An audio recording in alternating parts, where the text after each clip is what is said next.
Bomo kar začeli. Lepo pozdravljeni na drugem festivalu Hrane za možgane, ki ga organizira Univerza v Ljubljani. Zdaj na vrsti je druga okrogla miza danes, kjer bomo pogledali na življenje v mestih. Še prej pa mi je v veliko veselje, da je med nami tudi rektor Univerze v Ljubljani, profesor dr. Gregor Majdič. Pa bi vas prosila mogoče, da poveste nekaj besed o pomenu tega festivala Hrana za možgane, pa mogoče tudi kaj o pomenu biodiverzitete v mestih, o čemer bomo govorili.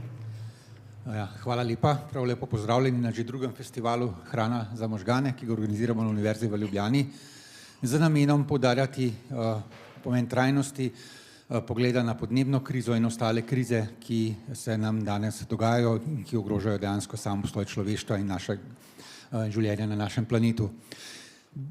Najpogosteje govorimo samo o podnebni krizi, vendar pozabljamo, da se dogaja tudi zelo huda biodiverzitetna kriza, izumirajo številne živalske vrste in čeprav morda kdo reče, kdaj pa sej, kaj pa je pomembno, če neki žužki izumrejo ali kaj podobnega, se pozabljamo, da je narava v zelo, zelo občutljivem ravnovesju.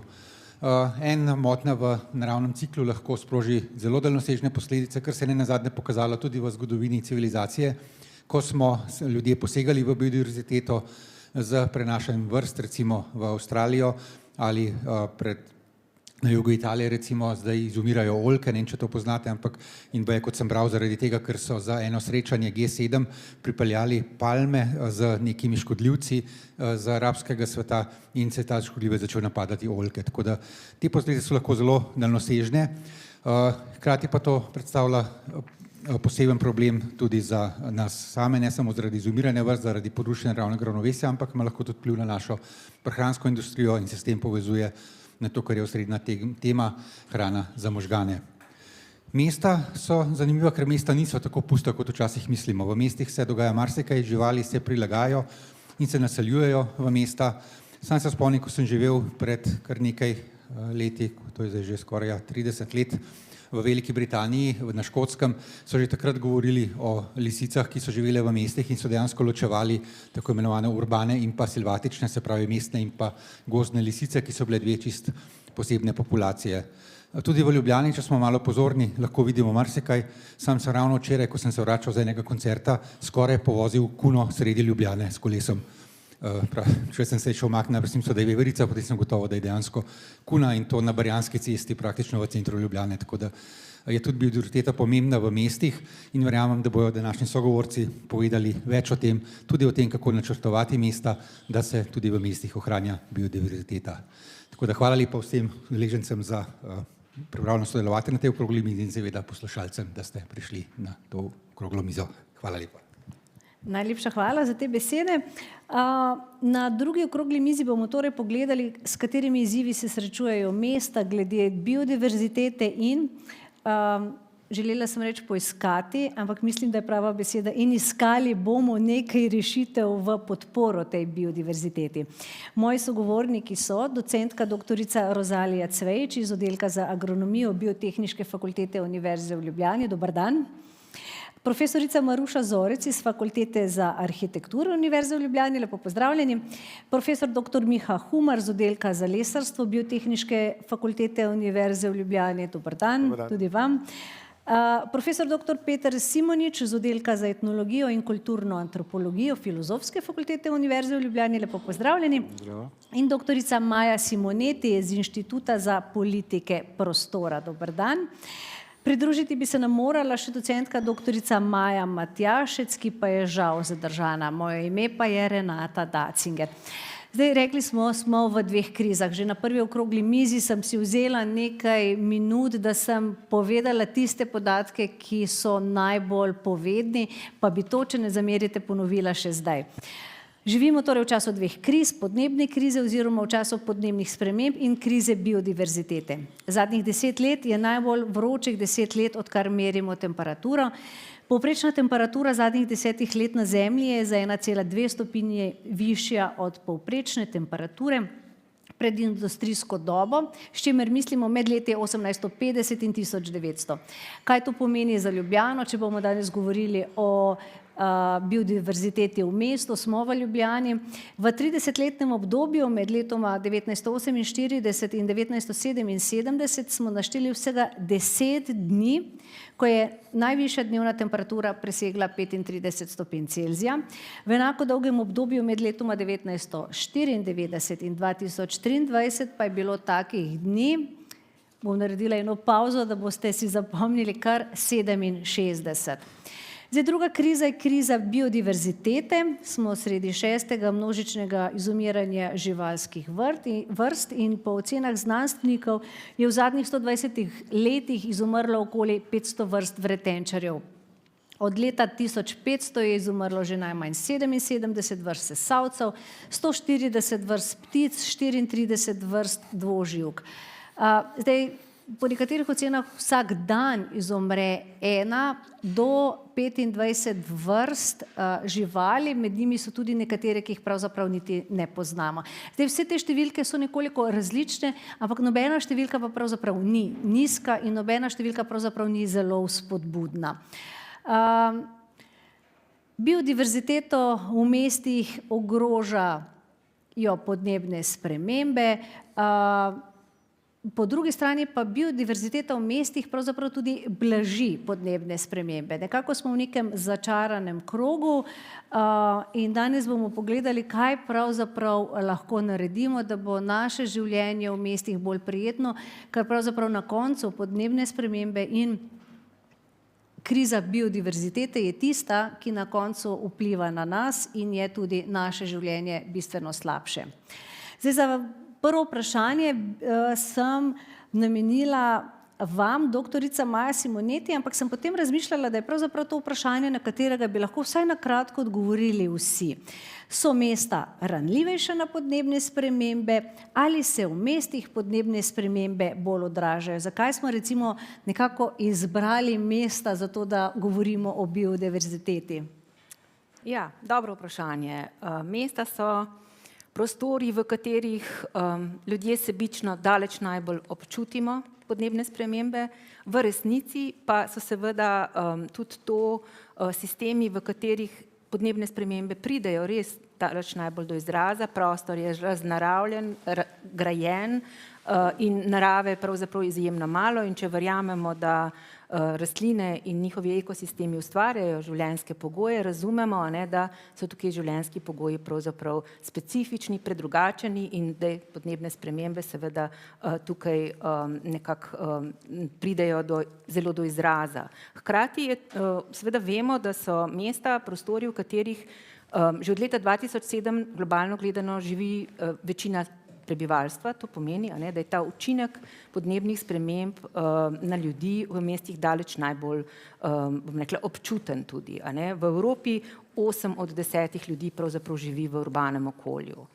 Ko govorimo o tem urbanem okolju, kot rečeno, po eni strani izrazito grajeno, raznaravljeno, po drugi strani moč narave, ki bi lahko prispevala k blaženju vzrokov in posledic podnebnih sprememb, je zelo omejena, ker je tudi tega prostora, ki ima to sposobnost, malo.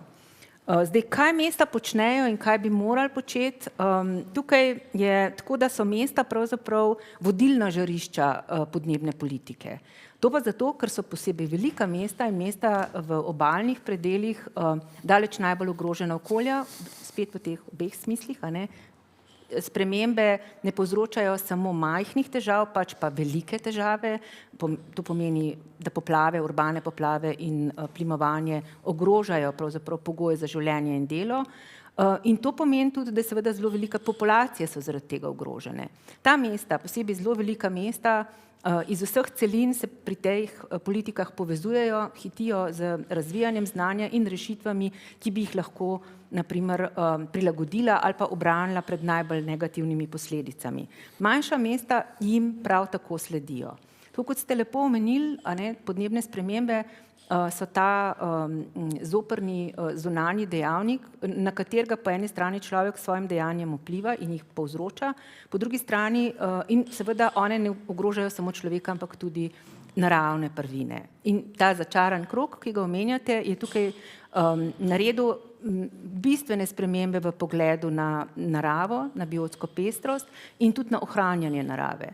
To najlepše vidimo, če pogledamo, da je Evropa leta 2021 sprejela biodiverzitetno strategijo, leta 2024 pa je že sprejela uredbo o obnovi narave.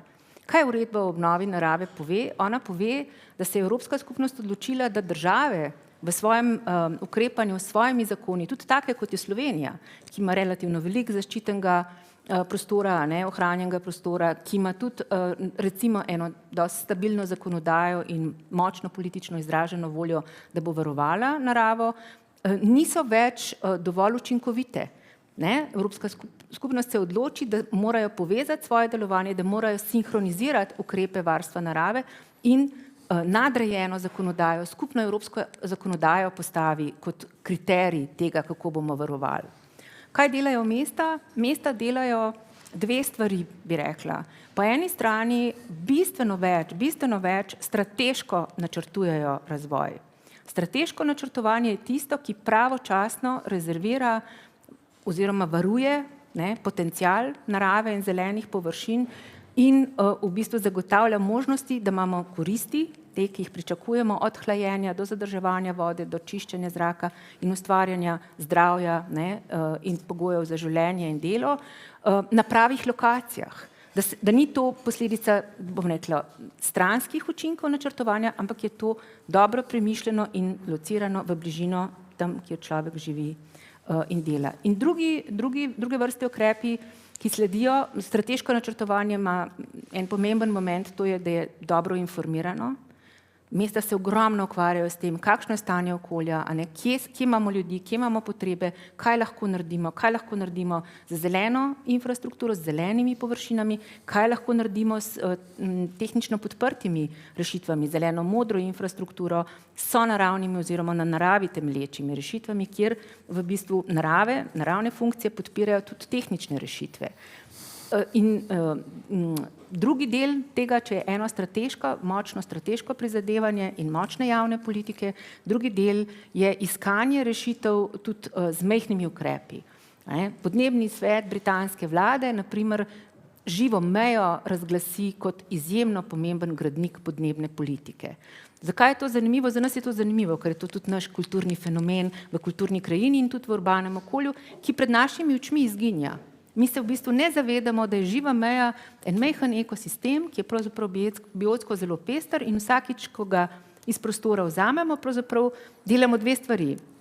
Zmanjšujemo biotsko pestrost in hkrati tudi zmanjšujemo te pozitivne učinke na okolje, ki so povezani na primer z počutjem in življenjem človeka.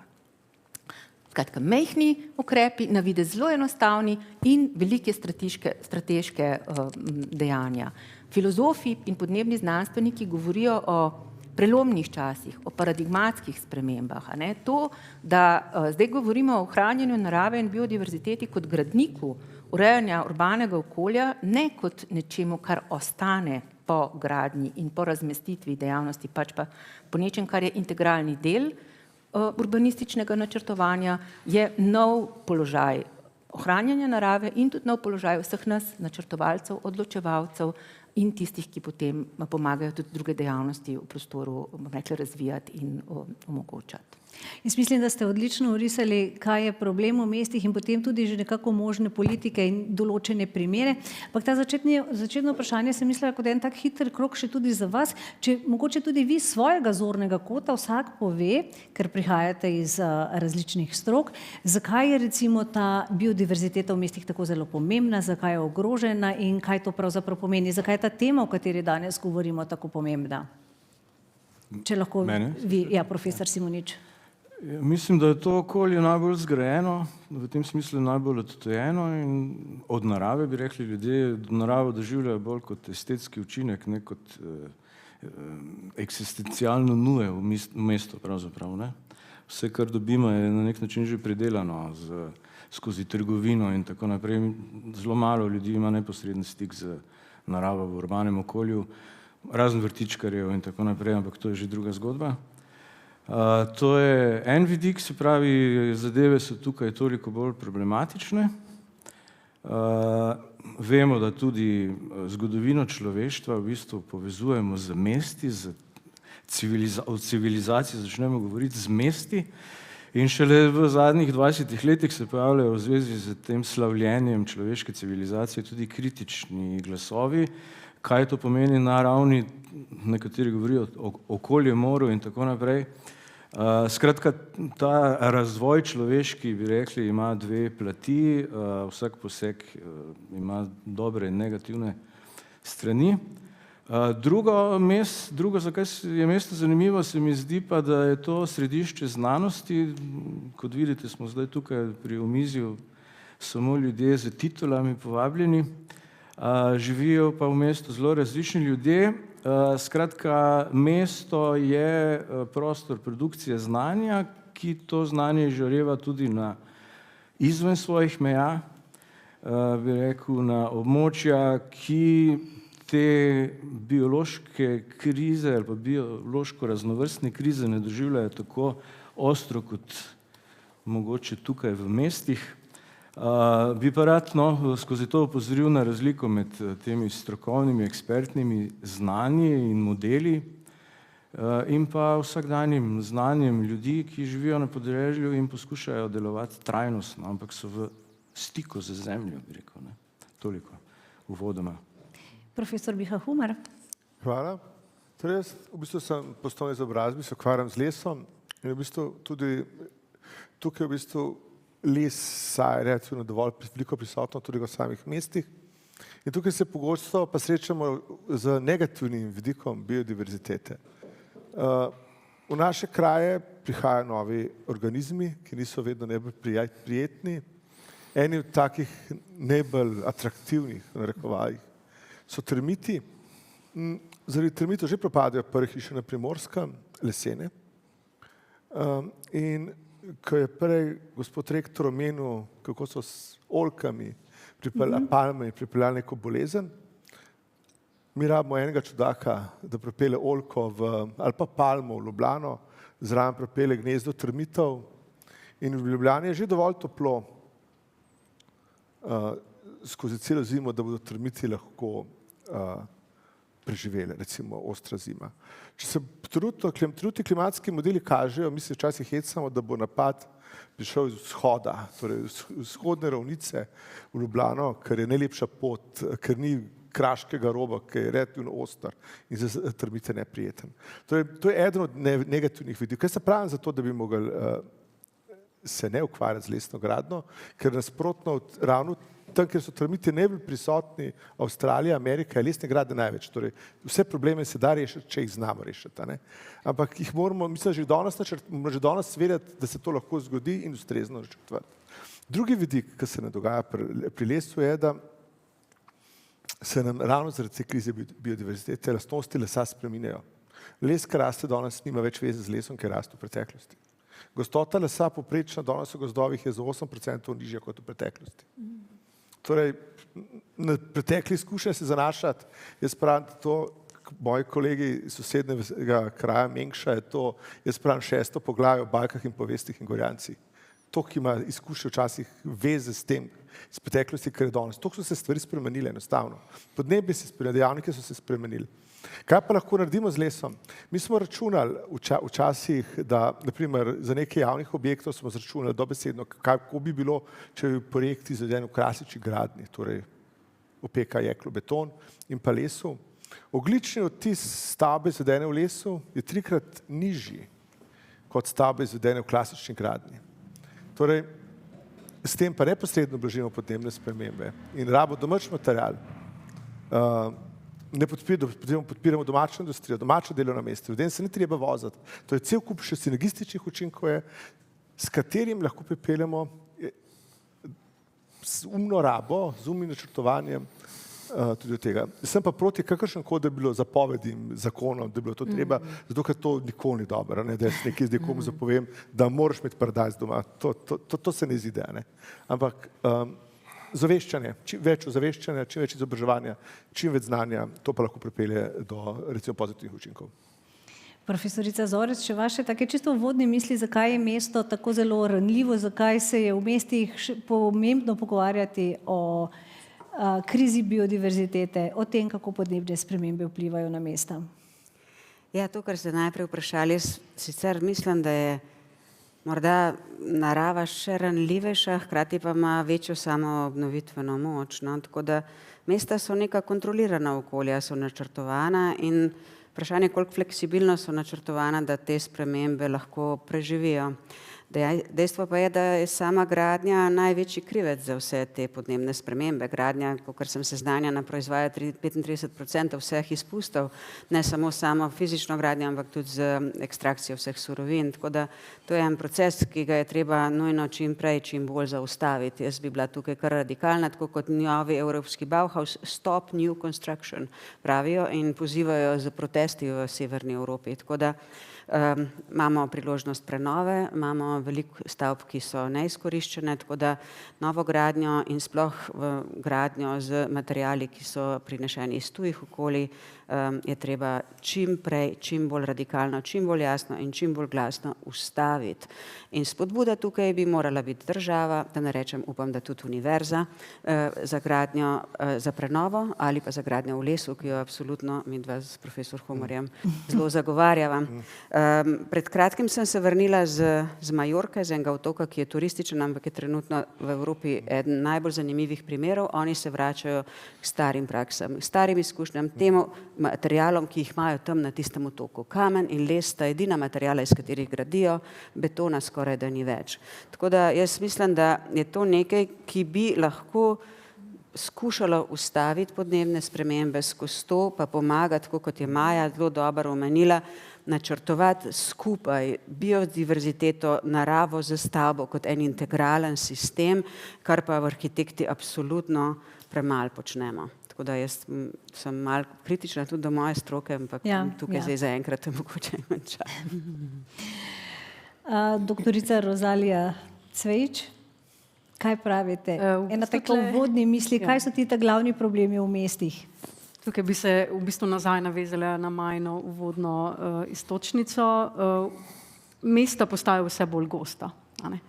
In tukaj je velik problem. Kljub temu, da je trenutno, da so se zelo časi spremenili in je v urbanistično načrtovanje, so zelene površine prišle še bolj v ospredje, kot so bile mogoče v preteklosti.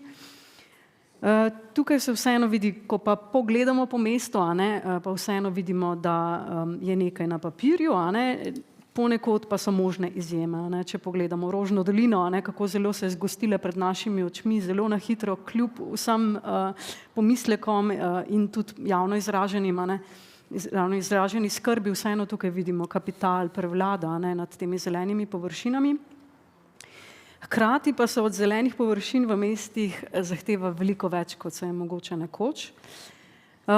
Tukaj od tega, da so pač nek koridor za biodiverziteto, ki v bistvu samo prečka mesto in gre nekam drugam, se pravi za vse te selitvene vrste, kjer je pomembna ta povezanost zelenega prostora skozi mesto, do tega, da zelene površine morajo zadostiti mnogim potrebam prebivalcev. Tukaj ste že omenili tale prehrana, pa pridelava hrane. To je v Ljubljani zelo izrazito, tudi v drugih mestih, recimo Maribor, tle Maja bo še lahko dodala, kam ima zelo dober pregled.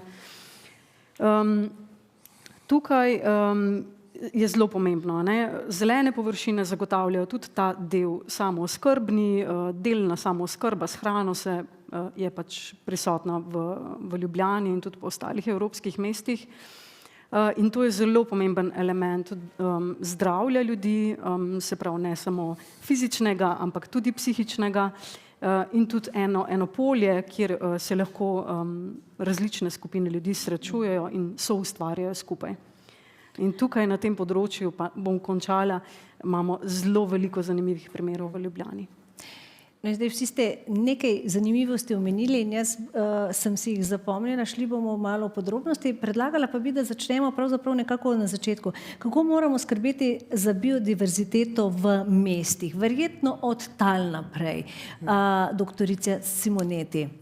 Ja, Mislim, od tal naprej, ja, zdaj mogoče je tako, zdaj trenutno je najbolj aktualno preizpraševanje, a mi govorimo o zelenih površinah in je to že dovolj močen pojem, ne? Ali dobi ta pojem težo, ko govorimo še o hrani, ko govorimo o zdravju, ne? Ko govorimo o varstvu pred vplivi podnebnih sprememb in podobno. V resnici skušamo ta pojem napolniti z vsebinami in trenutno je v načrtovalskem momentu izjemno močna paradigma ekološka vrednost površin. Ne? Želimo si zelene površine, ki bodo imele visoko ekološko vrednost. Se pravi, bodo v stiku z matično kamnino in bodo lahko v smislu ekosistemskih funkcij kar najbolj učinkovito, kot je bilo zdaj že omenjeno tudi strani drugih, a ne prispevale k temu, da vse te koristi zagotovijo okolju.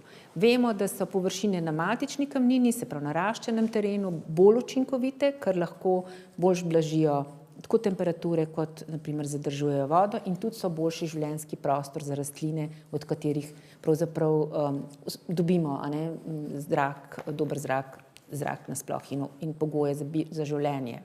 Tako da to je v bistvu temeljna zgodba, kako ustvariti čim več površin v stiku z matičnim podtaljem, z visoko ekološko vrednostjo, površine, ki jih pa ustvarjamo na strehah in na stenah, ki so elementi ozelenjevanja, se pravi, ki jih dodajamo, zato ker smo pač v teh zgoščenih urbanih okoljih v to prisiljeni, pa prav tako probamo delati z enim razmislekom, kaj lahko prispevajo, da se uravnoteži investicija s tem, kaj bo to pomenilo, kakšne koristi bo prineslo. Treba je vedeti, da preproste rešitve, se pravi pasivne strehe, zelene in stene, to so investicijsko sorazmerno zahtevne stvari, funkcionalne pa niso zelo funkcionalne so, če so te, se pravi, ureditve na višjem sloju tal, se pravi, da je talnega sistema več, ki omogoča tudi bolj pestrejšo zarast tudi v smislu slojev,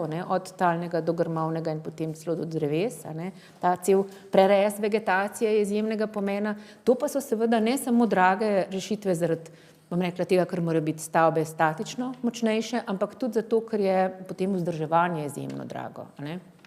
Tako da tukaj se tehta, kaj je večja korist, kaj je lažje, kakšne koristi bomo dosegli s temi ozelenjenimi strehami in veljajo neki principi, da smo na strehah mogoče bolj pasivni, pa pač predvsem skušamo oblažiti te vročinske pritiske, medtem ko pri tleh skušamo ustvarjati čim bolj bogate, čim bolj ekološko vredne prostore, ki zagotavljajo potem to res veliko pestrost funkcij in so te funkcije res v korist. Tukaj pač mogoče še ena stvar res pomembna, poleg načrtovanja, kjer zelo se zavzemamo za to, da se načrtuje tudi majhne rešitve, da se ničesar ne prepušča naključju, da ko pridemo do dobre ideje, da bomo odtlakovali, da se posvetujemo z ljudmi, ki se razumejo na rastline, ki se razumejo na odvajanje vode, ki jih zanimajo kanali in odvajanje padavin, zato da pravočasno vgradimo vsa pričakovanja v nove rešitve, da zagotovimo, bom rekla, učinke načrtovanja. In drugi del je upravljanje in vzdrževanje, kjer smo, bom rekla, zdaj v eni novi fazi, da se več pogovarjamo o tem, da je tako kot ustvarjanje prostora in razmer pomembno tudi vzdrževanje. Vzdrževanje je ena od stvari, s katero se res ne ukvarjamo in katere se zelo slabo zavedamo. Sploh vzdrževanje zelenih površin, dreves in parkov je marginalna dejavnost z šibko javno pozornostjo, ker ima nesrečno lastnost naravne prvine, ki ne potrebuje non-stop vzdrževanja, tako kot grajena infrastruktura, in še to, da je kolektivne narave, kar pomeni, da ne morete nikomur zaračunati porabe in se ljudje, ker ne dobijo izstavljenega računa, tudi ne zavedajo stroška. Odlično iztočnico ste dali vzdrževanje zelenih površin, ampak še prej ste vi želeli nekaj dodati? Ja, jaz sem se res, hvala lepa, hotel navezati res samo na zelene strehe, ker so res tak lep primer tega, kako smo nekaj predpisali ali pa predlagali, v bistvu nismo šli pa naprej od tega. Eden od izzivov, s katerim se mi soočamo, je, da nas praviloma vabijo samo na hiše, ki imajo stavbe, ki imajo probleme. In v zadnjem obdobju se lepo kaže, da v zadnja leta, ker se zelene strehe ne vzdržujejo, ker nihče ne hodi na streho. V nekaj letih na tej strehi poženejo drevesa, uničijo hidroizolacijo in takrat pa nas pokličejo. Ne? Ker v bistvu mi smo zadnjič v enem objektu, v eni trgovini, ki smo skoraj padali v trgovino. Torej, tem se pogovarjamo, ne? Mislim tako, da in mi se potem pogovarjamo o milijonskih stroških, zato ker nekdo ni predvidel tega, da na streho treba iti, jo je treba oplet, je treba klasična vrtnarska dela opraviti. Ne? In da je tudi to treba potem predvideti, potem povedati. Če ne, potem nas pokličejo. Želela sem pa se navezati na to, da je vzdrževanje zelenih površin pravzaprav tudi pomembno. In zdaj vi ste spraševali, doktorica Cvejč, ljudi, kakšne travnike v mestih si želijo. Leta 2019 ste naredili to raziskavo. Zdaj, kaj so rekli ljudje? Ja, to je bila ena zelo zanimiva študija. Potem sem šla nazaj gledati, 2018 je bilo. Torej že nekaj let nazaj, ampak ta prispevek je bil precej pomemben. Ne? Zelo zanimivo. Sodelovalo je 5 evropskih mest. Berlin, Bari, Edinburgh, Malmo in Ljubljana. Zelo različna mesta. Maja, verjetno se ti je kar prikazale slika teh Bari pa Ljubljana. Neprimerljivo. Ne? Tako po vegetaciji kot mogoče po kulturi ljudi. In spraševali smo jih, kakšna se jim zdijo gozd, ulica, degradirano območje ali park v odnosu do biodiverzitete tega prostora. Torej, prikazali smo jim ene fotografije, ki so jih potem oni ocenjevali. Na teh fotografijah so bili različni rangi biodiverzitete. Se pravi, če poenostavim, necvetoč travnik, potem tista 5, najbolj mi je všeč, ali pa najbolj cvetoč travnik je bil pa tist najbolj biodiverzitetno bogata. Ne. In tukaj je odgovarjalo nekaj čez 3000 respondentov ali pa intervjuvancev, 3700, no. Zdaj vidim tle, da sem si številko izpisala. In zelo enostavno sporočilo. Ja, ne. Naslov članka je bil Beyond Green, broad support for biodiversity in European cities. Ne. Torej, zelo enostavno sporočilo. Ljudje si želijo ne samo zelene površine, ampak površine, ki je bogata, biodiverzitetno bogata. Ne. Dobro, malenko so se razlikovali ti rezultati po posameznih mestih, tudi glede na sociokulturno ozadje intervjuvanca, ampak vseeno, ne, tudi če je degradirano območje, je človeku bolj všeč, če ima neko vegetacijo, ne, če ima gradbene vegetacijo, kot če nima, ne, če tako poenostavimo. Ne.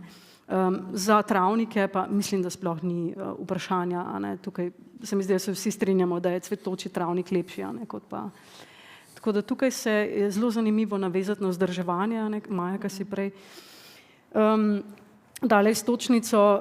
Zdaj, a mi imamo ta znanja, da vzdržujemo to raven biodiverzitete? Imamo znanje dobro pokositi, imamo znanje zelo tudi hitro pokositi, z vsemi temi novimi mašinami, ki so zelo močne, tako da tiste marjetice se kar razmulčijo. Bolj pa je vprašanje, a imamo mi zdaj to znanje, da spremenimo način vzdrževanja, da zakasnimo košnjo, da pustimo en del cvetoč, da ga pokosimo naslednji trenutek. Vse to je potem potrebno upoštevati v operativnih načrtih. Tukaj v tem primeru recimo občine, neke mestne, pač kdorkoli je že upravljalec območja. In tukaj pa se mi zdi, da pa je malenkost še za razvit znanja. Tudi enako ste, profesor, opozorili, zelene strehe je treba vzdrževati. Enako velja na podeželju za zelene protivetrne pregrade. To niso linearni sestoji, ki ne potrebujejo upravljanja. Ker če se to zasadi in prepusti samemu sebi, jih bomo čez 40 let ponovno zasajali, ker so jih ljudje umaknili, ker so bila drevesa polomljena, so umrle in tako naprej. Zdaj, če se malo vrneva nazaj k travnikom, samo še sekundo. Pravzaprav zelene površine v mestih, se pravi travniki v mestih, če jih preveč kosimo, so tisti zeleni brez cvetov, če jih manjkrat kosimo, so trave, so visoka trava, cvetovi in rože in to je tisto, kar je ljudem všeč. Ne? In nekaj takih primerov imamo tudi v mestu. Ja, ta pomlad, ki jo lahko vidimo na travniku, a ne, to, recimo tako na manjših površinah v Ljubljani se to že, to, ko vidiš pomlad na travniku, a ne, to je vse več je takih nekih lokacij. A ne. Recimo, če gremo tam v okolici Šiške, nekaj takih primerov, prebivalci sami vzdržujejo zeleno površino, a ne, ni pod nekim upravljanjem občine. In pokosi se, pač takrat, ko imaš čas, pa pokosiš en del, pa pol drugega pustiš, a ne, pa kje mogoče še kdo opozori, ne tistega dela, a ne, ker tam je pa meni zelo všeč, a ne, tiste rastline. In to je potem zanimivo, ne. Se pravi, uporabniki, tukaj recimo predvsem ciljem na kakšne otroke, a ne, kot neka ciljna skupina, a ne, lahko tiste rožice potrgajo, a ne, ker jih je dovolj, a ne. Ni to park z narcisami, ki ga ne smeš utrgati, a ne, ampak lahko si v neki interakciji s tem prostorom, kar da neko izkušnjo, a ne, mladosti in pač tudi odnosa do biodiverzitete. A ne. Zanimiv je bil tudi travnik Livada, ste mi omenili, kjer so ohranili močvirski tulipan. Ja, zdaj močvirski tulipan, Klemena tam gledam, ni prav huda redkost, a ne, tako. Recimo, je vrsta, ki pa je zavarovana, ni pa zelo tako, da bi bila kot ogrožena, ne, ekstra. Zaščitena, ja, torej Livada, Lep je ena zelo zanimiva zelena površina. Mislila sem, da se bomo mogoče malo pozneje vrnili k tej površini, ampak vseeno opišem zgodbo, kako je nastala. Torej, to je ena približno pol hektarja velika parcela tam na Barjanki, zdaj tle rektor je že odšel, torej poleg Barjanske ceste, nekako vstop v Barje. In v letu 2016 je takrat mestna občina Ljubljana v sodelovanju z univerzo nas poprosila, če bi lahko na tistem območju oblikovali neko novo zeleno površino. Ne. Takrat je bila Ljubljana zelena prestolnica Evrope, potrebovali so zelo veliko takih lepih primerov in tudi veliko so pač tudi delali na tem področju.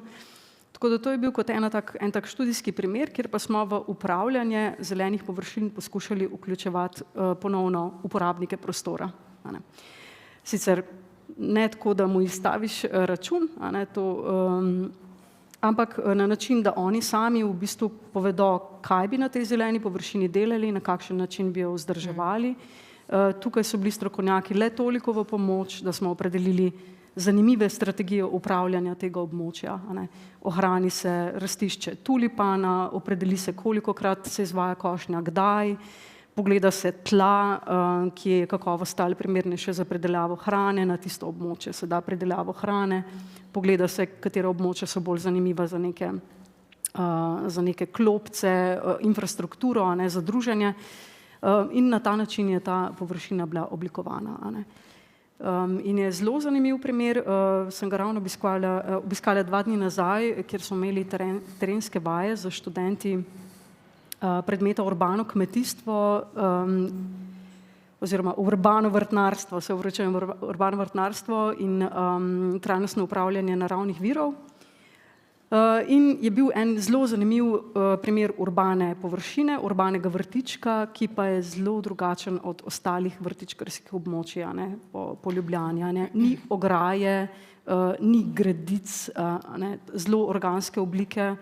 Tako da to so taki zanimivi primeri iz Ljubljane, ne, kjer res ja, povejte.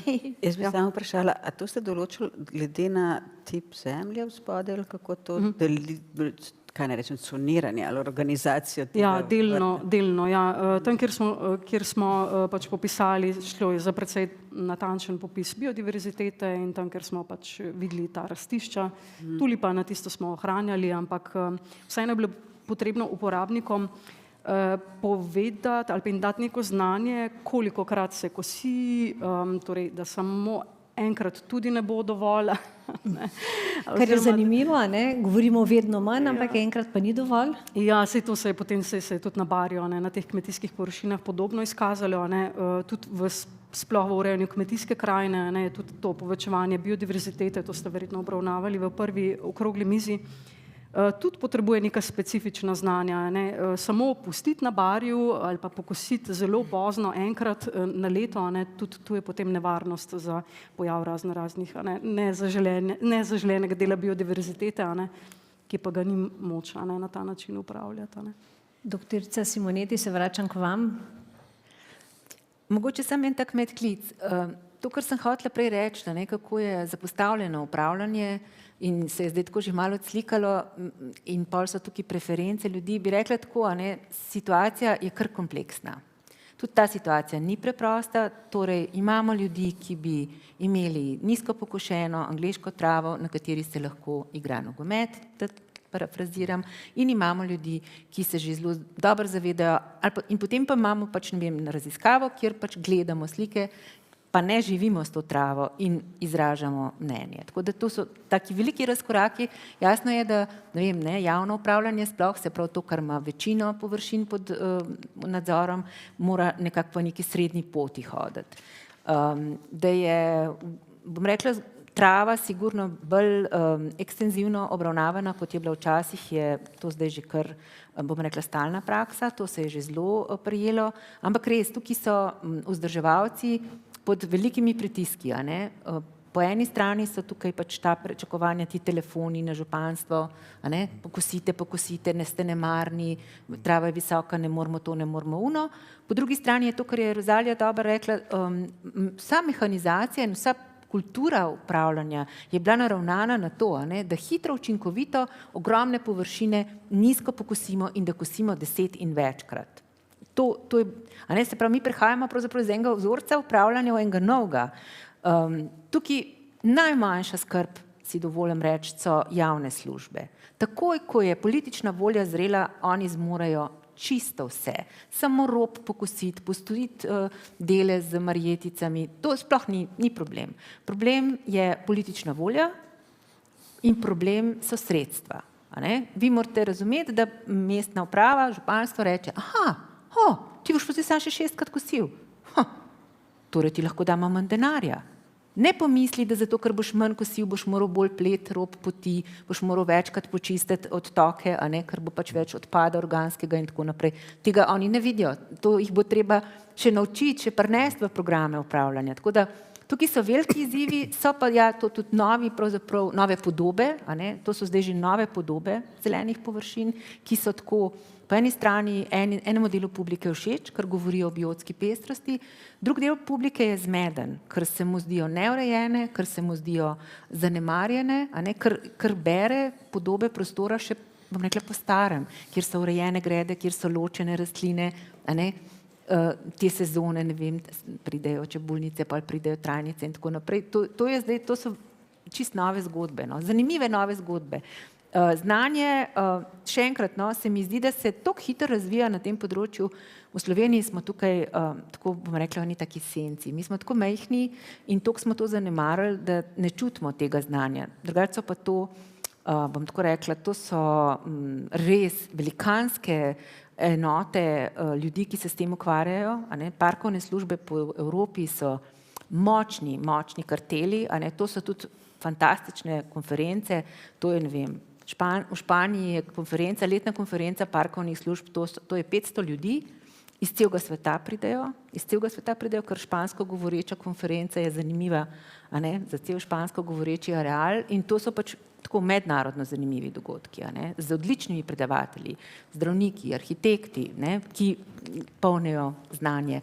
Področje se izjemno razvija, zato sem tudi rekla, da je vzdrževanje zdaj v teh novih pogojih nova tema, tudi novi ljudje prihajajo noter, čist novi vidiki, a ne, sploh nismo še prišli na te na naravi sloneče rešitve, ki ne govorijo samo o tem, da reke vijugajo skozi mesta, ampak govorijo tudi o tehnični podpori in je to ta inženirsko, a ne, biološki moment, ki je izjemno zanimiv, atraktiven, zahteven in to so čist nove zgodbe. To so te strehe, samo da so na tleh pa še bolj kompleksne. No. Tako res velike stvari, velike stvari.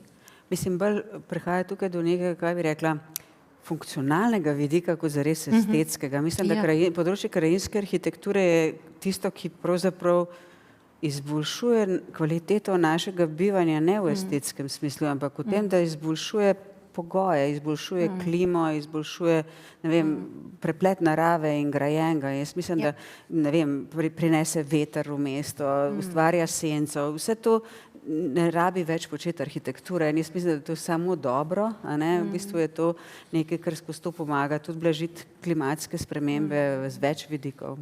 Ja, tako, mislim, saj v bistvu ne gre samo za arhitekturo, pa krajinsko arhitектuro, v bistvu res gre za inženirsko, tehnične objekte, kjer so naravne prvine izjemno pomemben soigralec, tukaj so biologi, tukaj so hidrologi, tukaj so geologi, a ne, komunalni inženirji, arhitekti, gradbeniki, mislim, tukaj res je širok spekter ljudi za en tak resen projekt angažiran. Da ne govorim o znanstvenikih in tistih, ki delajo na podatkovnih bazah, ker je informirano načrtovanje temelj učinkovitih rešitev. Dobra povezanost, ki bi mogla biti pravzaprav temelj neke urbanistične stroke, ki pa pri nas žal ne deluje prav najbolj. Ki ne deluje, tudi tukaj je problem politična volja. A ne? Tudi tukaj to ni problem, da študentje urbanizma ali pa arhitekture ali pa prostorski načrtovalci tega ne znajo. To si jaz ne bom dovolila reči, mi smo v centralni Evropi in polni znanja. A ne?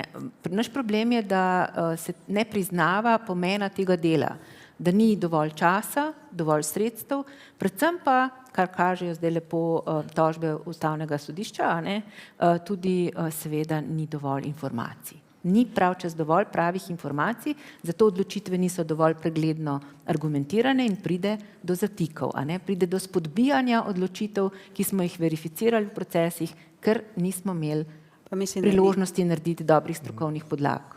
Pri nas pač se veliko govori, da urbanizem vodi pravzaprav samo kapital in ta področje pravzaprav odprtega prostora, o katerem govorimo, ki kapitalsko ni zanimivo. Zato tudi ni tako celovito obravnavano, zato pogosto pravzaprav gre za neko našo, kaj ne rečem, borbo in v to, kar verjamemo, da včasih moramo pravzaprav jih na nek način okoli prenesti. Je pa res redko priložnost te stvari potem tako celovito obravnavati, kot zdaj Maja navaja.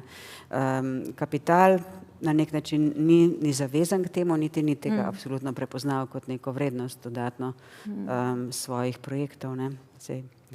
Ja, zato se to govori o javnih politikah, a ne, zato tudi, bom rekla, teoretiki in raziskovalci govorijo o tem novi dobi močnih javnih politik, a ne, tudi v urbanizmu. Ne. V bistvu je pa vedno več ljudi ozaveščenih tudi tukaj, ker zdaj v bistvu na nek način pozitivno pa negativno. Ne. Recimo, mi smo zdaj spremljali 2 dogodka v Ljubljani, ki sta bila zame v bistvu tako ugovor proti stroki, a ne, torej sečna dekostanje v Predramo, sečna drevesa Rožniku, a ne. To je bilo v bistvu tako, ok, primer res neuspešne komunikacije, odnose z javnostmi, to je treba priznati v ničemer, a ne. Ampak teorije zarote, ki so se v zadnji razvijale, so bile pa humoristične, a ne. Nas so klicali, a bodo drevesa iz Rožnika prodali na dražbi v Slovenj Gradcu. Rekla, pa to še za drva ni dobro. Znanje nič, a ne. Torej, ampak ne zavedajo se, da so to nevarne stvari, a ne. Torej, na Primorskem je človek umrl, ker je drevo lansko leto na njega padalo, a ne. Torej, mi se pogovarjamo o stvarih, ki se včasih ne zavedajo, kdo potem nosi odgovornost. Tam so potem zapiski občinskega sveta, ki je tako na pamet rekel, meni se zdi to drevo še čisto dobro. Tako kot bi se rekel, meni se zdi ta hiša dobra, brez da bi jo dobro pogledal, na pamet, brez kakršnega znanja, brez kakršnega odločanja. Človek je umrl. Zelo enostavno je povzeti tako odločitev, kaj vzeti, kaj ne, a ne. Ob tem, da se kaže tudi recimo, da sploh ne poznajo dreves. Divji kostan so primerjali z domačim kostanjem. Tako mislim, gre za dve, tako podobni drevesi na helikopterje, ampak materialno gledano so bile pa stvari drugačne. Tako mislim, meni se zdi, da včasih je ta potem čustvena navezanost tako malenkost prehuda do vsega tega stalnega. Mogoče bi se opravičujem. Jaz tudi ne delim mogoče ravno tega mnenja, zato ker se mi zdi, da včasih ljudje, kljub samo, da nimajo toliko znanja, pa prepoznajo, jaz verjamem, v ljudi, da prepoznajo prave stvari. In tudi tukaj, kar se tiče Rožnika, nisem prav prepričana, da je vse bilo res potrebno, oziroma kar je dejansko nastalo, zdaj tam je puščava, ne. Tako da, Ampak je vprašanje, ali zato, ker so zdaj sekali, ali zato, ker prej 40 let. Mislim, ne, to je- to ne, je- zdaj, torej, mi so bili pozvani, da smo les ocenili, tako povem. Torej, mi to znamo, les ocenili. Drevesa so bila trhla. To je bilo Ne, vprašanje, pač. da bo vihar Alo. propadlo. Izvolite. Ne, zdaj pa konc. Mislim, jaz sem to oba primera od blizu spremljala, bila na terenu, se, bom rekla, skušala distancirati, ker skušam se ne angažirati ob vsakem drevesu, pa ob vsakem primeru. In bom tako rekla, tukaj ni bilo nobene naivnosti in nobenih larifari komentarjev. Na Rožniku je šibka komunikacija prvo dejstvo. Drugo dejstvo je, da je način sekanja, se pravi, naenkrat toliko odraslih dreves v starosti 70 do 80 let, ki je bil zložen pod grafičnim centrom, dal ljudem možnost, da so videli prereze debel in da so videli drevesa in so se pač spraševali, kaj se dogaja, ker v 60, 70, 80 let dolgem času obiskovanja Rožnika kaj takega niso doživeli. Vsi vemo, da se dolgo časa se je premalo vzdrževalo, slabo vzdrževalo, ampak način sekanja je bil, posamezna drevesa se je vleklo z gozda. To je dražje, a ne? Selektivno sekanje je dražje, ampak tako je bilo. Tega, zakaj se je na ta način tako intenzivno enkratno posegalo v gozd v zimskem času 22-23, v resnici do danes na način, ki bi ga lahko razmišljajoči in misleči in dobronamerni meščani razumeli, nismo izvedeli. Nismo izvedeli. Insinuacije, da se bo tukaj služilo, ne, seveda ta les ni bil za nauno dražbo.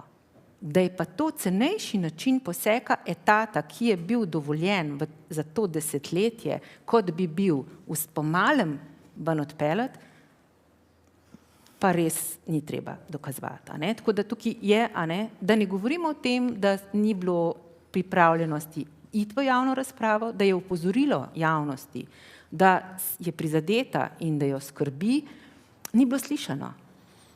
Da smo morali počakati na inšpekcijo, da smo morali počakati potem, nobeden od nas ne ve, na kakšne zgodbe, da so se stvari umirile in da so se najprej stale, počivale, čakale in potem ni šla na tem lokaciji sečna, ni šla naprej. Naša žalost je, da se način komuniciranja ni spremenil. Da v bistvu ne jemljemo resno teh ljudi, o katerih je Rozalija govorila, da se pravzaprav odzivajo, pa to je zdaj pravzaprav, bo rekla, podcenjevanje ljudi, če govorimo, da se čustveno odzivajo. Seveda se ljudje čustveno odzivajo na gozd, v katerem se dnevno rekreirajo, regenerirajo, doživljajo življenjske dogodke. Ampak gozd je vgrajen v naš genetski zapis evolucijsko.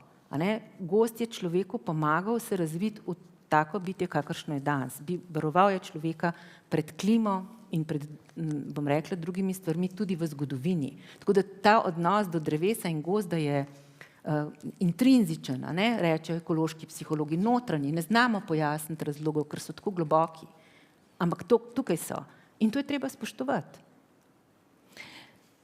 Profesor Simonič, to je recimo ena taka dobra iztočnica za vas. Kakšen odnos imamo ljudje do zelenih površin? Pa tudi mogoče do tega, kaj je za nas urejeno, kaj ni.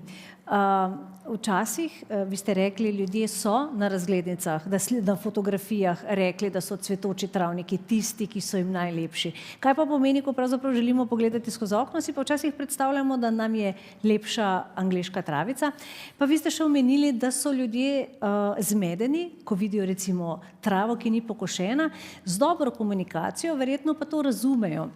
Na gradu so table, pokosili bomo, ko se bodo čebele najedle. In jaz mislim, da je potem zelo hitro jasno, da ne gre za neurejen del gradu, ampak da je ta visoka trava nečemu namenjena.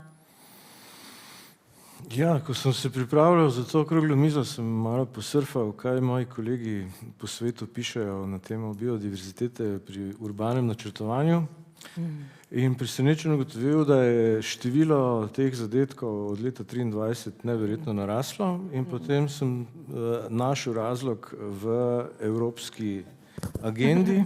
Skratka, gre za temo, nočem nič slabšalnega povedati, ampak temu, ki je moderna. In opozarjajo, da gre za prehod od trajnosti, ki je bila preveč ohlapna in abstraktni koncept, do biodiverzitete, ki je veliko bolj konkretna. Ne?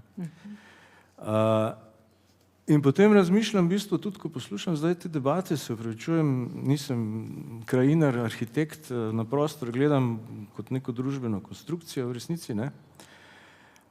Veliko razpravljamo v bistvu o zelenih površinah, se pravi, sprejemamo, oziroma bi rekli tiha podmena, ki se vleče skozi takšno razmišljanje, je, da delamo consko, pravzaprav, ne? En del mesta je primeren za rekreacijo ali pa za zeleno površino, drugi del je za industrijo, je industrijska cona, skratka zelo ločeno bi to obravnavali, ne? Tako da se mi ta dodatek o zeleni gradnji oziroma lesni gradnji zdi nujen. Skratka, na mikroravni je treba začeti, pa ne mislim samo od mikroravni na ravni življenja, gradnji hiše, ampak na mikroravni tudi na ravni vzgoje v bistvu, ne. Spet antropologi gledamo na čustva kot na družbeno dejstvo, ne nekaj, kar je individualnega, nekaj, kar je priučeno z različnimi situacijami, človek dobi nek vtis, kako je pravilno, moralno se odzivati na določene stvari, in če se ljudje zgroženo odzovejo na podiranje dreves, je to dejansko poseg v njihov življenjski prostor, ne? In spet pridemo do tega vprašanja participacije oziroma komunikacije, kot pravi kolegica, ne? Tu smo etnologi mogoče malo nadležni s tem nenehnim poudarjanjem etnometode oziroma udeležbe prebivalcev pri kakršnemkoli načrtovanju. To se mi zdi pomembno, drugo pa v bistvu, da je zelo velik poudarek v resnici na favni, mislim na flori, ne pa toliko na favni. Favna je sekundarnega pomena tukaj in zelo omejena, čebele še prenašamo, kuno, gospod rektor se razveseli, ne? Večje favne pa v mestu ne bomo prenašali in bomo zatrli to migracijo. Se pravi, biodiverziteta znotraj mesta je absolutno kulturni konstrukt, bi rekli. Nemogoče je doseči, ker je tako globoko zarezana v urbani prostor, da je lahko samo kot neka idealna točka, vedno težimo k nečemu, ne bomo pa nikoli tega dokončno naredili.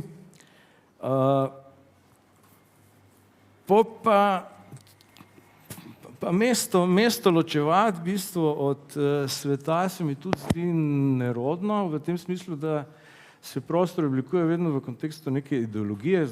Prej smo slišali, da če ni kapitalskega interesa, potem se stvari ustavijo ali pa da je kapitalski interes tisti, ki poganja. Če gledamo z kapitalskega interesa, potem seveda ne moremo Ljubljane, ali sam sem iz Maribora, pa bom malo provociral z neljubljanskimi temami, ne? Ne moremo razmišljati o mestu izven mentalnega sklopa celotnega sveta, ker mi načrtujemo, oziroma, ne, če pogledam podatek, recimo, našel sem doktorsko disertacijo antropologa Pearsa, iz lanskega leta ugotavlja 80, on je pregledal, mislim, da 60 do 80 biodiverzitetnih načrtov mest po svetu. Ne? 80% načrtov se ukvarja predvsem z rabo prostora in zanemarjajo kulturne, socialne in ekonomske dejavnike. Kar se mi zdi zanimiv podatek. Ko načrtujemo prostor, se pravi, eno so ljudje, drugo so pa različni vidiki bivanja, ne? Če gledamo samo neko bivalno okolje in materijale, ki so s tem povezani, zgrešimo. Mislim, biodiverziteta deluje kot trofična struktura, ne moremo ločevati posameznih delov med sabo, stvari so ali so povezane, ali pa niso, in v mestu je to nemogoče, po moje, doseči. Ali pa zelo dolgo bo trajalo, da prevzgojimo ljudi, da bodo prevzeli druge materijale, da bodo socializirani na drugačen način in tako naprej, ne. To pa je malo dolgotrajnejši postopek. Profesor Žica Zorec, kaj lahko naredite arhitekti, da pravzaprav spodbujate biodiverziteto? Imate kakšne rešitve?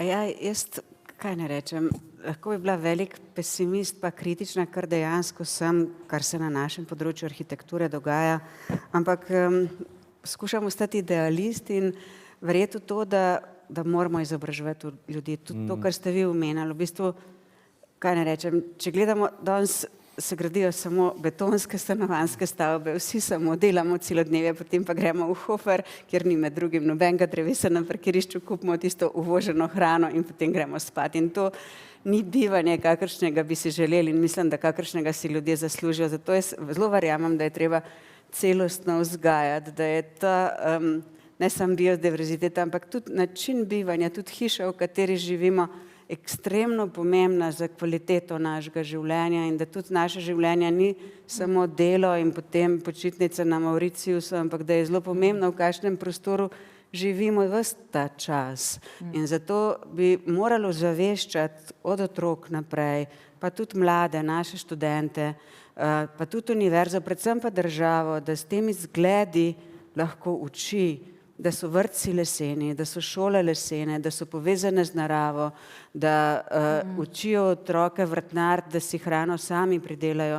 V bistvu vse to je nek celovit organizem in da tudi te zunanje površine niso samo parterne, ampak so drevesa, so volumni, je v bistvu masa zelena. In da je to, kaj ne rečem, krožni sistem, ena celovita stvar, ki je povezana z zelo življenjem, z gradnjo in da je gradnja, da skozi gradnjo pravzaprav se tudi učimo živeti. In v bistvu bi morali spodbujati v širšem smislu, zato vidim, mi je žal, da ni rektorja tukaj, da bi povedal, da v bistvu mora univerza graditi lesene hiše, skupaj povezane, odprte z naravo. Mislim, vsa ta denar, ki bo šel zdaj v socialno stanovanjsko gradnjo, med drugim tudi ne vem, zakaj je toliko potrebujemo, ker s tem praznimo podeželje. V bistvu bo sama betonska gradnja, v Ljubljani ni ene lesene stanovanjskega bloka, vse je samo beton. V bistvu vsi nakupovalni centri, ki se gradijo, vsi hoferji, imajo samo te male krogličaste javorje, ki ne prinašajo nikakršne sence, na vodo nepropustnih asfaltnih površinah, brez zelenih streh, ki so med nami, po mojem najmanj pri tem pomembne. Tako da stara mesta, če smo jo gledali, tudi naselja, Maribor, jaz sem tudi iz Maribora oziroma bližine, to so razglednice, kjer vidite hiše med volumni starih kostanjev. V bistvu so bila densificirana ne z arhitekturo, ampak z zelenjem, ki je raslo med njimi. Tako da jaz mislim, da je treba zelo veliko delati na izobraževanju, na promociji dobrih primerov, primerov dobre prakse, predvsem pa tudi na prepričevanju politikov, da niso politične točke samo v številu stanovanj, ampak tudi v tem, kakšna bodo. Pravzaprav arhitekti imate rešitve, ampak kar vi poudarjate je, da te rešitve zaenkrat ni povpraševanja po njih. Da pravzaprav niti niso zaželjene, da niso cenjene. Pri nas se s tem ne vzpodbuja tega. Gre za individualno borbo, tudi za leseno gradnjo. Vse lesene hiše, ki sem jih jaz uspela zgraditi, so bile odvisne od mene, ki sem dala pobudo, pa od nekih sogovornikov, ki so verjeli v to. S pomočjo profesor Pohlevna, ne vem, nekih iniciativ, ki verjamemo v to, da je lesena gradnja 3000-krat okoljsko boljša kot gradnja iz aluminija. Proizvodnja lesa in proizvodnja aluminija je 3000-krat boljša oziroma slabša in zavest o tem ne pride do ljudi, ne pride do teh, ki vidijo v gradbeništvu samo ekonomski profit. In to je treba pravzaprav ustaviti in opozoriti na to, da je treba na stvari gledati pravzaprav širše in ne vem, govora je bilo obdavčiti tiste, ki uporabljajo surovine, ki okoljsko niso sprejemljive, obdavčiti veliko bolj. Ampak težko je skupni temelj najti, če je vsak v tej svoji izobraževalni poti različne smeri Nismo sledil. povezani, ja. In iz tega v bistvu lahko pripelješ do sklepa, da je univerza sama po sebi tudi zelo šizofrena ustanova, ker ima različne smeri, ki so med sabo kontradiktorne. Se pravi, proizvaja družbene konflikte in jih ne rešuje po svoje.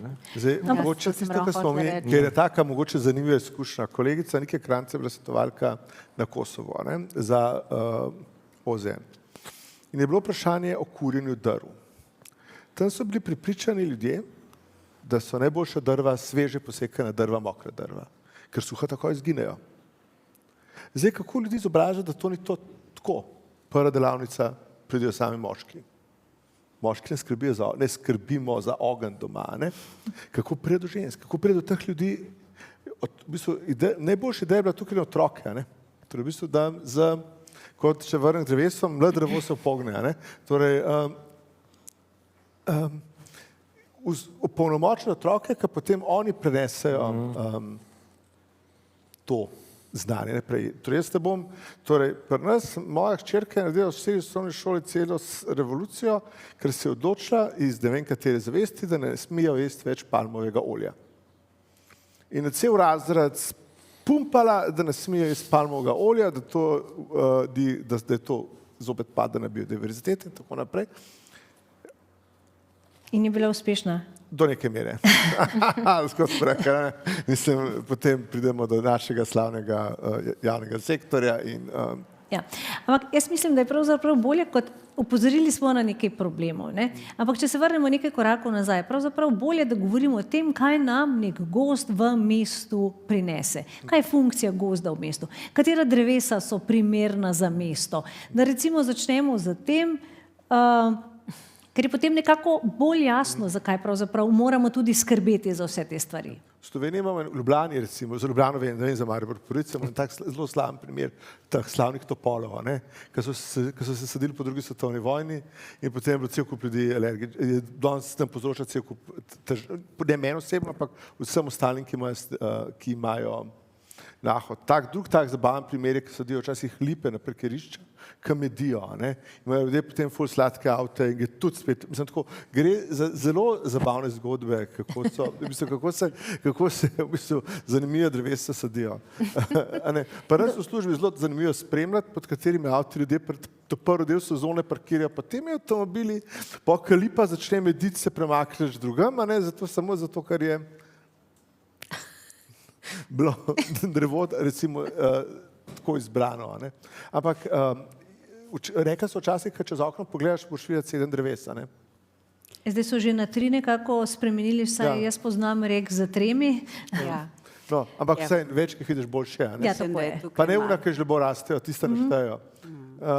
Ampak zdaj v tujini obstaja prav recimo študij urbanega gozdarstva, kjer se posveča res samo temu vzdrževanju dreves.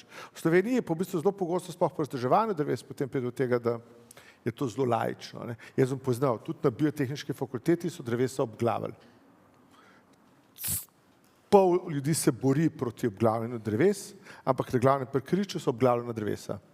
Porezani vrhovi. Torej, kar se tiče čistovačeva kobila, ne vem, kdo je to odločil, ampak je tudi do tega prišlo. Torej, v bistvu tudi mi, kar je v bistvu, recimo, ki bi mogli zagovarjati to stališče, ker vemo, da je narobe iz vseh stvari narobe, pa tudi slabo, pa nevarno, da se še to razume, se tega lotevamo na ta način, se tega lotevamo na napačen način. In izbira dreves v mestih je v bistvu relativno veljavna zadeva utečena in v bistvu ne, če zberemo pravilno, v bistvu si lahko s tem zelo prihranimo recimo cel spekter težav. Maja, te smem preskočiti. Maja, zagotovo boš dodala kaj na temo vrst, kaj je primerno, kaj ni in kaj je zaželeno in na kakšen način se sadi.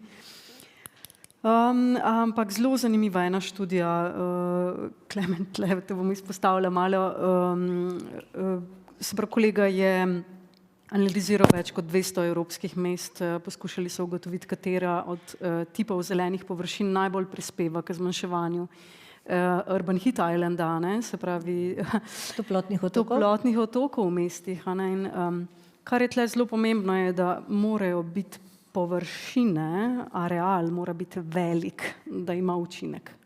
To je prvo pravilo. Drugo je pa, mora biti povezan. In tukaj nizko rastoče, sploh preorana kmetijske zemljišča imajo nič učinka na zmanjševanje toplotnega otoka, tudi če so obkrožena, če je mesto obkroženo z njimi. To morajo biti čim višje površine, se pravi drevesa, in to velike flehe, če povem po domače. Tako da tle je zelo pomembna ta kakovost teh zelenih površin, pa boš verjetno ti še kaj dodala na temo sajenja in vrst. Ja, ne vem, če smo zdaj pri gozdu ali smo pri drevesih, ampak mogoče tako, no, bi tako rekla, kar se dreves tiče, pa kar se tega tiče, kaj je moderno, pa kaj je v biti, za kaj gre. Bi rekla, da gre v resnici seveda za, bom rekla, vplive razvoja človeka na okolje in za ekologijo in za 70 let stare paradigme, s katerimi se pač brez teh modnih, bom rekla, porivov, ki prihajajo iz okolja v družbo in se preobrazijo v neke koncepte, očitno ne da dosti učinkovito govoriti. In tako, kot je bilo pač varstvo okolja v 60-ih, nek boom, ki nam ni pomagal, ne nazadnje, priti do neke res bistveno boljšega stanja, pa smo ogromno stvari spremenili, preprečili, ne vem, iztoke industrije in tako. Tako smo zdaj na tem, da ja, v resnici vemo, da tudi posamezno drevo, to je pač to veliko spoznanje, ena rastlina. Seveda je bistveno večja učinkovitost površin, tudi drevo bolj zdravo raste in več, bom rekla, več lahko da od sebe, če raste v nekem zaokroženem večjem arealu skupaj z drugimi drevesi, ker vemo, da se drevesa med sabo ustvarjajo ekosistemski prostor. To so vse dejstva, načrtovalska dejstva, ki jih načrtovalci dostikrat ne morejo preprosto uveljaviti, ker ni prostora. Zato hočemo verjeti in vemo, da je posamezno drevo prvina, ki lahko kljub temu, da lokalno, pa vendar pomembno izboljša kakovost okolja za tiste, ki tam živijo.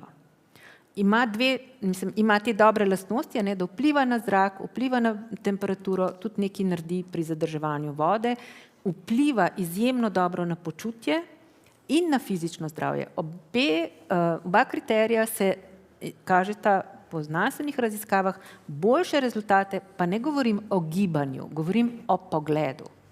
Svetovna zdravstvena organizacija govori o 300 metrih do zaokroženega prostora, pol hektara velikega, kot je na primer livada, lap, na katerem se bomo regenerirali in rekreirali. To je stara norma. Govorimo o tem, kar ste rekel, kako povezati. Ja, tukaj je Svetovna zdravstvena organizacija postavila standard urbanističnega načrtovanja. Kriterij trajnostnega razvoja, eden od kriterijev trajnostnega razvoja je tudi dostopnost javnih površin.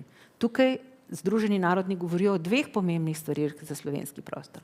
Ko govorimo o javnem, govorimo o javni lasti. V Sloveniji javne površine niso a priori v javni lasti.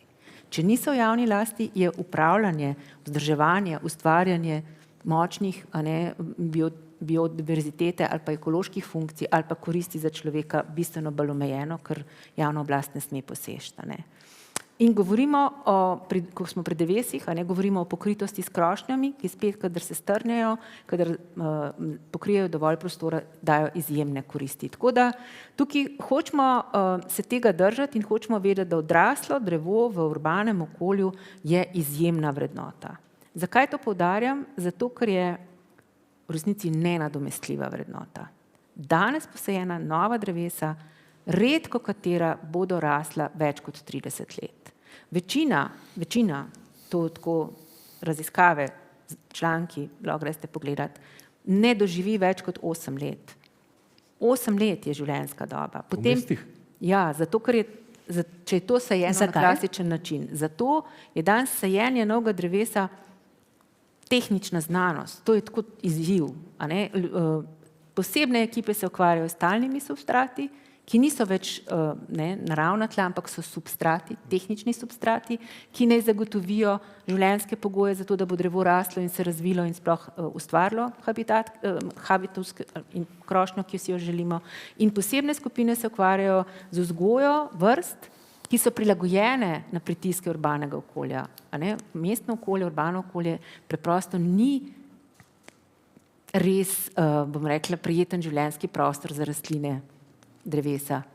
In zato je v bistvu tukaj se veliki napori vlagajo. Tako da tukaj samo to, hočemo imeti to v mislih in dobro je, da to vemo, zato ker je varstvo odraslih dreves tudi nekaj, kar nam nekako ne gre, in tako kot je bilo lepo ilustrirano celo pri institucijah, za katere verjamemo, da so nosilke znanja in bi se morale postavljati s tem, vidimo nesrečno slabe slike tega, kako dobro nam gre uveljavljanje znanja, ki ga imamo. Tukaj sploh, znanje ni tako da ga rabimo. In jaz tukaj pač, kadar govorimo o znanju in ko smo takole, ne vem, na univerzi, vedno milo prosim, usmilite se otrok.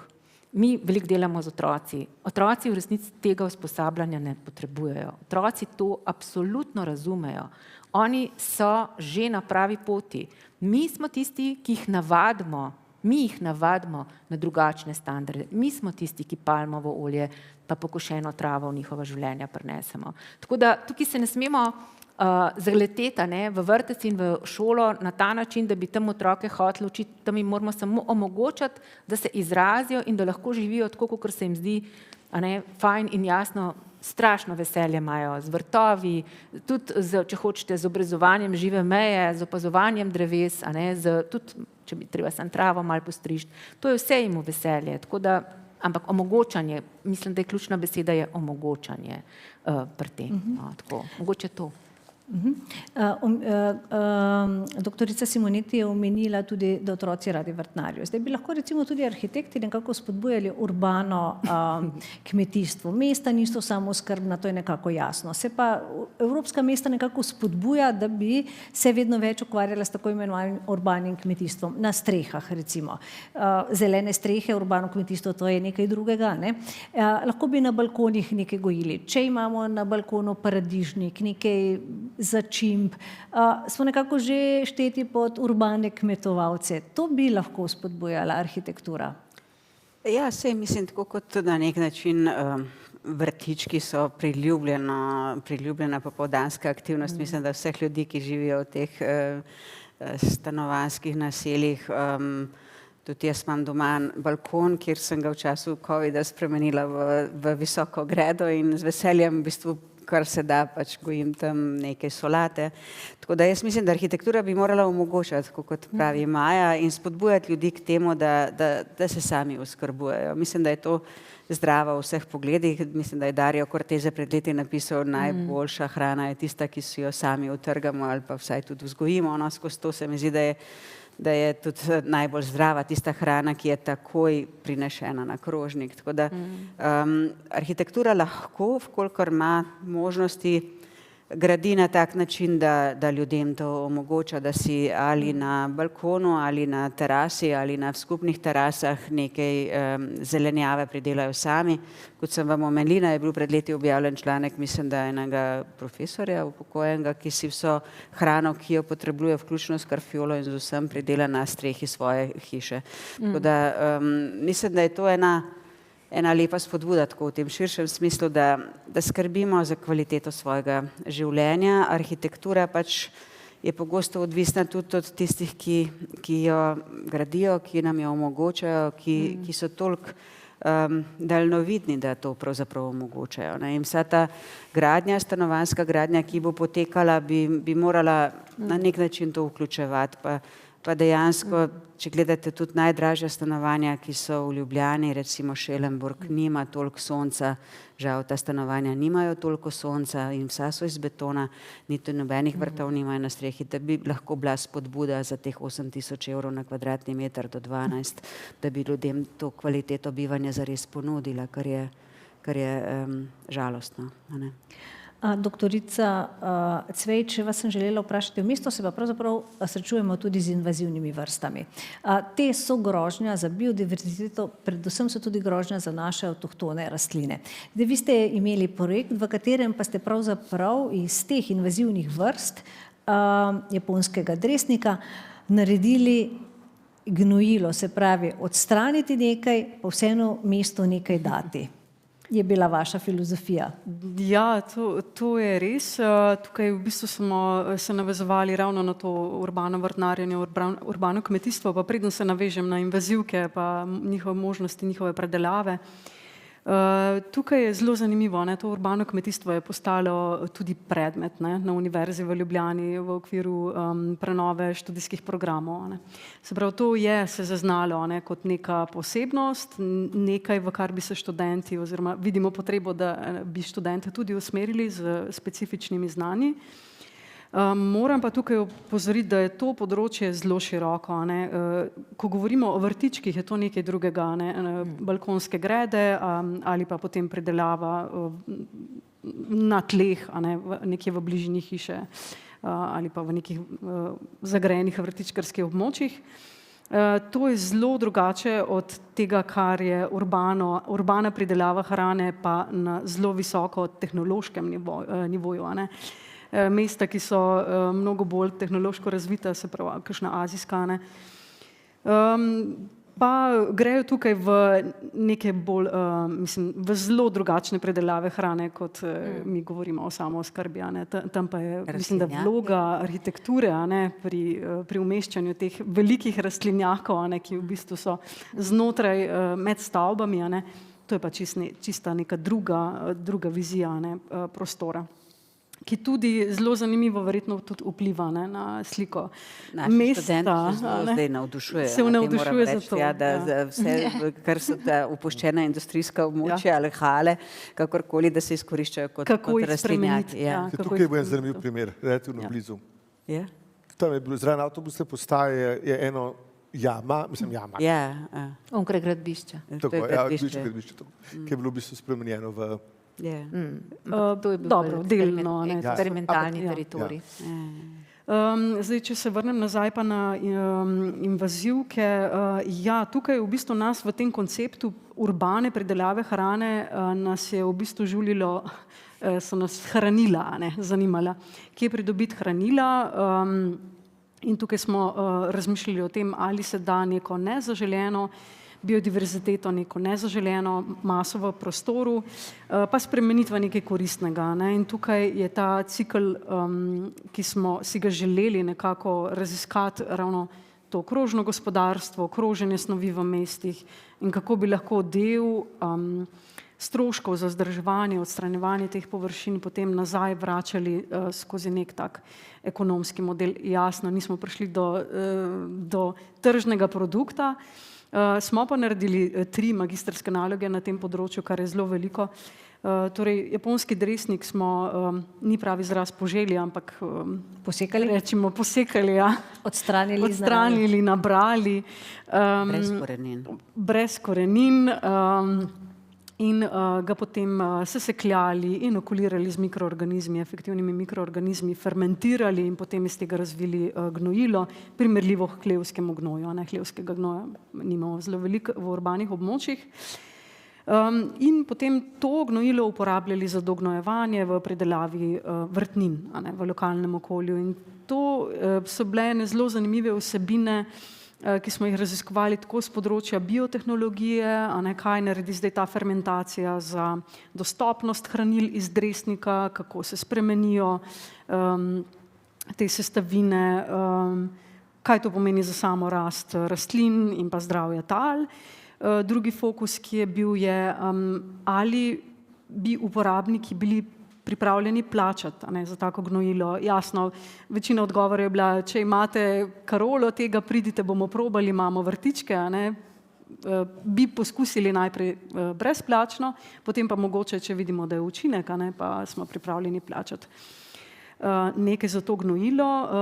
Podskupina naših intervjujevancev pa je v bistvu kazala neko zanimivo tendenco, vkolikor vedo, da gre za nek krožni model uporabe hranil v prostoru in da ima to tudi neke pozitivne učinke na lokalno biodiverziteto, bi bili pripravljeni plačati več. Torej, potencialno obstaja nek trg, ki ni greenwashing, ampak je res učinkovit izdelek. In tukaj so se v bistvu naše raziskave nekako potem zaključile. Kar smo se naučili iz tega je, da je zelo težko nabrati dresnik, to je zelo močna rastlina, ki ima tako verjetno neke konstrukcijske lastnosti, se je zaradi tega tudi zanimiva v kakšnih drugih proizvodih, da bi se ga mogoče dalo povžeti ali pa nabrati na nek drug mehanski način, energetsko bolj učinkovito ali pa časovno bolj učinkovito, in pa potem potencialno predelati v večjih količinah. Tukaj ponovno se v bistvu vse ustavi na idejni zasnovi, na pilotnem poskusu, zdaj za neko širjenje tega gnojila, za neko večjo pridelavo, predelavo, pa v bistvu nismo našli kakšnih partnerjev. Je bil pa zanimiv poskus, kako lahko neko nezaželeno biodiverziteto spremenimo v nekaj uporabnega. Ne. Jasno, teh poskusov na Dresniku je bilo v Ljubljani še pa še. Se mi zdi, da Ljubljana je vodilna na tem področju. Se pravi, od papira, mogoče ste kateri sodelovali, potem do fungicidnih lastnosti, ki so bile preverjene v laboratorijih, do potem takih gnojilnih izdelkov. Ampak korenin pa s tem ne iztrebite ga na ta način, ali kako neha rasti. Se pa je potem pojavljala ena ideja, da bi, torej na Ljubljanskem barju imajo precej problem z japonskim Dresnikom in tam so šli, kolikor nam je to všeč ali ne, ta metoda, v elektrifikacijo rastline. Torej tukaj bi bila mogoče komplementarna metoda, ko elektriciraš rastlino, jo potem vzameš iz okolja, predelaš na varen način in potem vrneš na kmetijska zemljišča kot gnojilo ali pa v urbano predelavo hrane. Tako da tle so neke komplementarne metode, tudi recimo z biotičnim varstvom, sem spomnil, kako se imenuje tista mušica. Kar pomeni za naravnim sovražnikom nekega škodljivca. škodljivca. Ki je bilo recimo že introducirano v New Yorku, mislim, da so ravno začeli s tem pred nekaj leti. Pri nas je bilo preverjeno ponovno v raziskavah. Torej se ošibi rastlino, potem se jo požanje, nabere in potem varno predela.